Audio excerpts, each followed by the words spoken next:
Welcome to SermonLink. Good to be connected and together this week as we look at our passage, which, as you can see noted, comes out of the book of Acts. And we're going to be reading some selected sections there in chapter 2, which is the story of the beginning of the church. As a matter of fact, this coming Sunday, Christians everywhere celebrate Pentecost, which is the birth of the church. And so that's the passage that we're going to be focused on here in the book of Acts. And of course, it's the writer of the Gospel of Luke that also gives us this reading here, this writing here in the book of Acts. So let's hear the word and then we'll think about it together.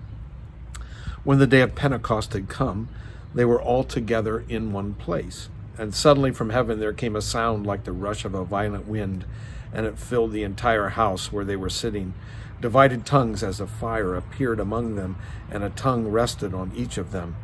All of them were filled with the Holy Spirit and began to speak in other languages as the Spirit gave them ability.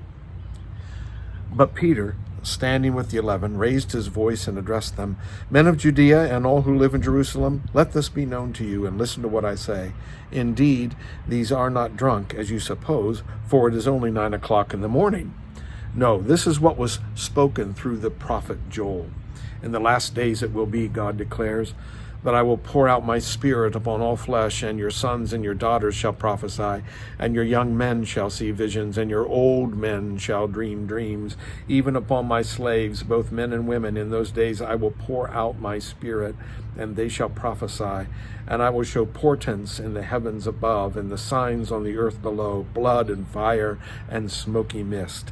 The sun shall be turned to darkness and the moon to blood before the coming of the Lord's great and glorious day. And then everyone who calls on the name of the Lord shall be saved." Well, that ends the reading. And one of the things that always impacts me when I think about this passage is how God, through this presence and power of Holy Spirit, is able to break through any barrier. In other words, there is no limitation to what God can do. I think that's really the essence of the story of Pentecost and the beginning of the church, that where there seems to be no way, the Holy Spirit, God, finds a way. Where there seems to be an end, the Holy Spirit, God's touch, creates a new possibility.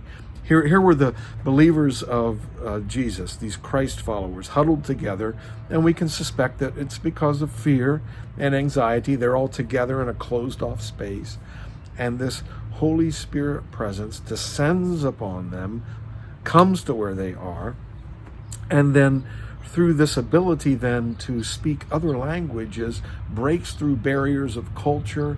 No matter what the differences are now between people, there'll be a way to communicate by language and by expressions of all kinds the very power of God. And that message is going to break through or break out into the world. And so again, it's an experience and the evidence of what God can make possible.